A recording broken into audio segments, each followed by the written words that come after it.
Pag natawid natin tong pader ng lungsod, mararating natin ang bahay ni Rahab.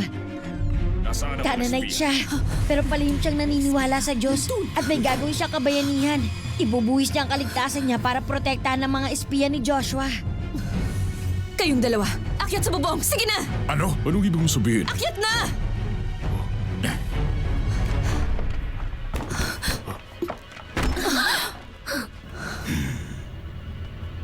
Ilabas mo ang mga lalaki na sa bahay mo. Mga espiya sila. Espiya? Nako, sandali.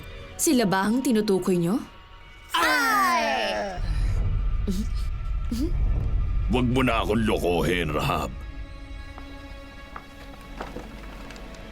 Mayroon nga pong mga lalaking nakituloy sa amin, ngunit hindi ko po alam kung taga saan sila. At? Hindi ko po natanong kung saan sila papunta. Ngunit kung hahabulin ninyo agad ay aabutan pa ninyo.